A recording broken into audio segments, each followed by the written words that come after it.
গতকালকে কি একটা আজব ঘটনা ঘটে গেছে সংসদে, জানেন আপনারা?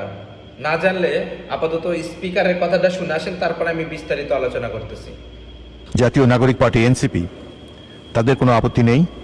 এই বিষয়টি সংসদে নজরে আনার জন্য তারা লিখিতভাবে আমার অনুরোধ করেছেন। গতকাল সংসদে আসলে ঠিক কি ঘটেছিল?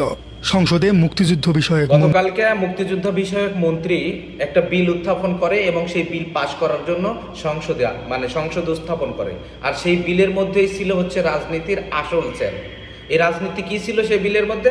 সেই বিলের মধ্যে ছিল মুক্তিযুদ্ধ বিষয়ক মন্ত্রণালয় যে বিল ছিল, ওই বিলের মধ্যে ছিল হচ্ছে বাংলাদেশের হচ্ছে ৭১-এর যুদ্ধের সময় যে হচ্ছে পাকিস্তানি সহযোগী যোদ্ধা হিসাবে সহযোগী দল হিসাবে তিনটা দলকে তারা সমর্থন করে।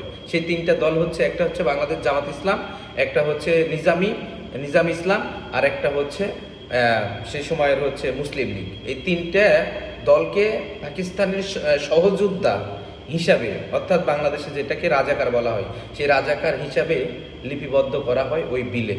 এবং সেই বিল পাশ করার জন্য উত্থাপন করে মুক্তিযুদ্ধ বিষয়ক মন্ত্রী। আর এই মন্ত্রী যখন উত্থাপন করে, সেটা বাংলাদেশ জামাত ইসলামের আমির ডক্টর শফিকুর রহমান সেটাকে তীব্র নিন্দা এবং প্রতিবাদ জানায়। এই ক্ষেত্রে এনসিবির ভূমিকা ছিল কি জানেন? এনসিবির ভূমিকা ছিল লিখিতভাবে দরখাস্ত দিচ্ছে মাননীয় স্পিকারের কাছে যে এই বিল পাশ হতে আমাদের কোনো আপত্তি নেই। তার মানে যেখানে জামাতের পাশে দাঁড়াবে এই এনসিবি দল, সেখানে এই জামাতকে মাঝপথে সমুদ্রের মধ্যে ফেলা এনসিপি দল সেটাকে বিএনপির এটাকে সমর্থন দিয়ে তারা বিলটাকে পাশ করালো। আপনারা বুঝতে পারছেন এখন যে রাজনীতির পটভূমি বা রাজনীতির চাল বা রাজনীতি কাকে বলে, রাজনীতি কত প্রকার।